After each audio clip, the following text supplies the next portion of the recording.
So Jane Foster is becoming Thor in the MCU, and people are up in arms about it. Okay, look, if your beef about her as Thor in general is that it's a cynical cash grab, neoliberal social brownie points, I know that you don't really care about what I have to say, so just call me an SJW, libtard, snowflake cuck in the comments like you were going to, and don't waste your time. Those of you that are still with me, let's talk comics. There was a lot of outrage over Jane Foster becoming Thor in 2014, and I'll be the first one to admit that the timing was probably one of the biggest reasons why she was so hated by people who didn't actually read her comic. Ever since the near collapse of the superhero comic industry in the 90s because of non-stop events, the popping of the speculator bubble, and so much other nonsense that we don't have time to get into today, the medium has struggled to gain new readers, even though most of the characters are more popular than ever. Enter Kamala Khan as Miss Marvel, who burst onto the scene and sold a lot of comics, mostly by resonating with people who weren't comic fans prior. Marvel clearly wanted to make lightning strike twice, pun mildly intended. Following the success of Kamala, Marvel introduced some new shakeups to the status quo, such as Falcon becoming Captain America and Jane Foster becoming Thor.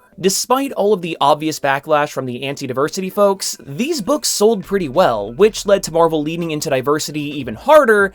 And, well, if you've been anywhere near the comic fandom over the past few years, then you know just how divisive that turned out to be. Jane started wielding the hammer in Thor Volume 4, which was a direct follow-up to writer Jason Aaron's Thor God of Thunder series, which viewers of my channel are well aware is my favorite Thor book of all time, bar none. This was because during an event called Original Sin, Thor was rendered unworthy of using his hammer, Mjolnir, after Nick Fury whispered something so emotionally powerful to Thor that it wounded his very identity. When this happened, we didn't know what was said, but don't worry, we are going to get to that later. Now, Thor God of Thunder is considered to be one of, if not the definitive Thor book. Even if you think that the reason for Thor becoming unworthy is lame, and even if you think that the idea of a female Thor is unnecessary, switching the focus of the Thor books to a female character doesn't just suddenly make Jason Aaron a bad writer. There were also plenty of folks who claimed that Foster as Thor was insulting because it changed the Norse mythology. As if Marvel had never done that prior. It's just a weak sauce argument to me. Of course, a lot of people got upset that Jane was going by Thor. It's not a title that can be simply passed down. It is literally the name of Thor Odin's son. The first time that we saw the possibility of Jane getting the Thor name was shown in this page of issue 2, and she straight up said that she never claimed to be Thor. I want to make it very clear that she never goes by or intended to go by Thor until one very important scene. You see, Thor was initially pissed, and rightfully so. He had just lost his hammer and then someone else was instantly deemed worthy. Yet, it wasn't until Thor actually saw Jane in action that he accepted his position as unworthy. This scene of Thor reaching out and Mjolnir zooming past before landing in Jane's hand speaks volumes about what it did to his ego. Two of the big through lines for Jason's 7-year tenure on the Thor series has been what it means to be worthy and what it means to be a god. Being able to wield Mjolnir was one of the fundamental aspects of Thor's entire personal identity. Not being able to do so was emotionally devastating. Remember in Endgame when Thor got all fat and depressed? It's very similar to that. Without his hammer, Thor was having an identity crisis, and he felt like he couldn't even be himself until he became worthy once more. The whisper in Thor's ear that made him unworthy in the first place was simply, Gorr was right. Gorr being the God Butcher from God of Thunder, a character that went on a multi-timeline slaughterfest of the gods, imprisoning any god that he didn't butcher as slaves to work on a bomb that was so powerful that it could kill every remaining god throughout all of space and time. If you want to know more, I have a complete history video all about him. Gorr started this crusade because of his belief that the gods had failed not only him, but that they also neglected the mortals whom they claimed to serve. This idea was introduced to Thor when he fought the God Butcher, and it's been growing inside of him ever since, slowly cracking away at his belief. That extra push from Nick Fury was the straw that finally broke the camel's back, breaking his confidence enough to push him towards unworthiness. Gods are vain and vengeful creatures, always have been. The mortals who've worshipped us for centuries would all be better off without us. We gods do not deserve their love. No matter how much we fight to fool ourselves, we are all unworthy.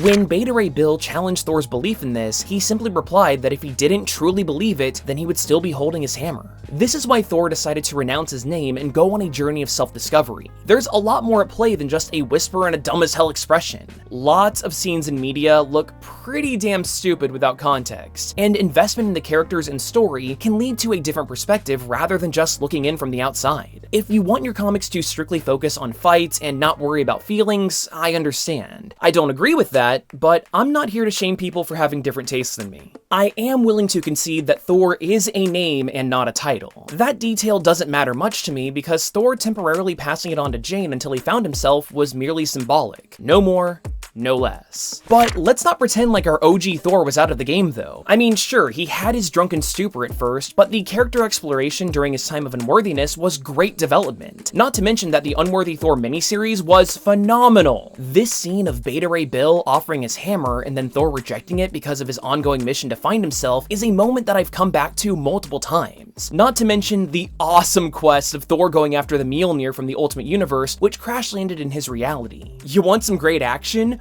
Oh man, there was so much literal blood, sweat, and tears that went into getting this hammer, but Thor ultimately decided to never lift it because it wasn't his. Using its power wasn't going to make him feel any more whole. And also, this book is where we got Thori the Hellhound brought into the main cast, and that alone is worth a read. Now, as for Jane, I still stand by her books being quality. Here's just a few of the things that I really liked in it, in no particular order. Before getting the hammer, Jane was dealing with cancer. Whenever she transforms, all of the chemotherapy she underwent is purged from her body. While we've had many people take the hammer from Thor in the past, which I did a big video about years ago, regressing Jane back to her weakened state after each outing took a physical toll on her, and that made it clear that this was just temporary, as she would have to eventually quit or die as a result. I thought that was a great emotional through line. I'm not much of an art guy, but in my opinion, this is some of the best art to come to comics. The coloring is especially fantastic.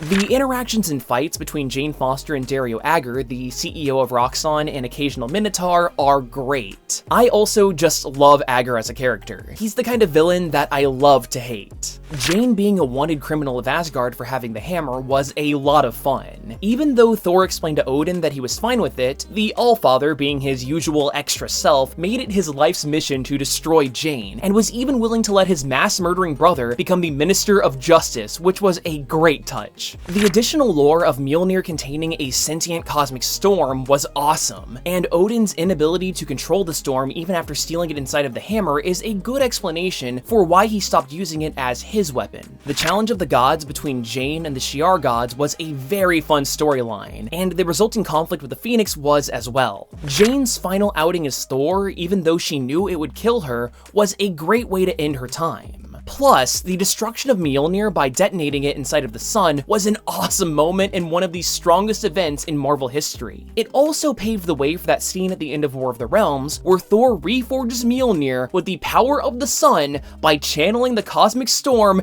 and with a branch from the Tree of Life. That reforging is easily one of the hypest moments from the past 20 years of comics. I understand the frustration about having characters getting replaced, even though that's been a staple of superhero comics for decades. But even in the climate of quote-unquote SJW Marvel, I wholeheartedly think that Jane was the best of it, given Jason Aaron's incredible writing ability. If you're still skeptical and haven't read the books for yourself, then try giving them a read. Start with Thor God of Thunder and work your way through War of the Realms. It might look like a daunting task, but I think you might be delightfully surprised if you give them a fair chance and go into the books with an open mind. At the end of the day, I just really hate how divisive this fandom has gotten over the past few years. The industry has been dying for decades, and life is way too short to be focusing on all the shit that we hate, even if negativity gets way more clicks on YouTube than positivity. Let's talk about the comics that we love and make this a space that newcomers would actually want to be a part of. Like and subscribe, Patreon, bye.